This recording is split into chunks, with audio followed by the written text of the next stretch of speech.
Bonjour, aujourd'hui je voulais parler de la flemme, ça touche beaucoup de monde. Le flemmard se plaint d'être dans l'échec, c'est souvent les conséquences de sa propre flemme qui le mènent dans cette situation.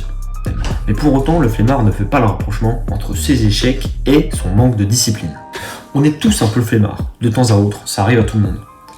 Mais le flemmard, s'il a la flemme, c'est aussi parce que c'est une fiotte. Il a peur, agir c'est prendre le risque d'être dans l'échec. Le flemmard, lui, il préfère ne rien faire plutôt qu'être dans l'échec. C'est beaucoup plus simple, plus confortable. Et moins il entreprend, plus il lui devient difficile de se motiver. Alors je vais te donner quelques conseils pour ne pas devenir ce flemmard. On pourrait différencier deux grands groupes de stress. Le mauvais stress, c'est celui qui dure, celui qui est long, le stress chronique. Avoir tout le temps quelqu'un derrière soi, la pression patronale, toutes ces choses-là. On en est conscient, on s'en rend compte, et comme il n'a pas de finalité, il n'aura pas d'effet positif. C'est le stress du burn-out. Puis, nous avons le bon stress. Plus court, mais aussi plus concentré. C'est celui de l'effort physique, plus précis, plus intense. Celui qu'on va se donner avec un objectif précis. C'est celui-là qui va nous aider à vaincre la flemme et devenir fort.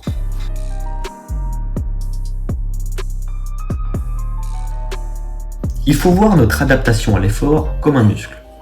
Il se peut que tu n'arrives pas à faire du sport ou que tu n'aies pas l'habitude d'en faire et que tu connaisses des personnes qui sont très à l'aise avec ça et qui arrivent à faire une dizaine de pompes très facilement. Imaginons que toi, tu n'arrives pas à faire 5 pompes. Le flemmard, à ta place, se dira « Oui, mais c'est parce qu'il a plus de chance, il est plus musclé que moi. » Alors que non, c'est que le musclé, il s'est entraîné. Eh bien, si tu es en anti-flemme, tu vas commencer petit à petit, avec 2 pompes, 3 pompes, puis jusqu'à réaliser une dizaine. Mais sans en faire trop d'un coup, tu pourrais te faire mal. Avec des petites doses de stress, tes muscles vont devenir plus gros, plus forts, ils vont s'habituer. Et tu pourras encaisser de plus en plus. Eh bien ton cerveau c'est pareil. À force de le solliciter, il pourra faire de grandes choses. Le travail, c'est la santé, comme dirait Henri Salvador. Le travail, c'est la santé. Rien faire, c'est la conserver. Les prisonniers du... Tout ce qui te paraît désagréable peut être utile. C'est comme ça que tu deviendras un anti-flemme.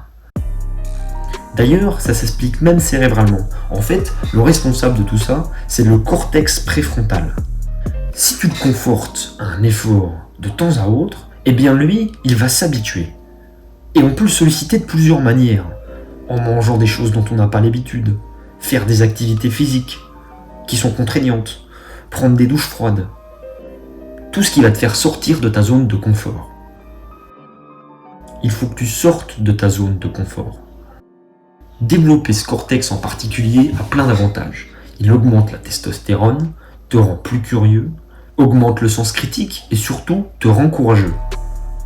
Tu auras donc compris que se donner du stress, c'est le meilleur moyen d'être un anti-flemme.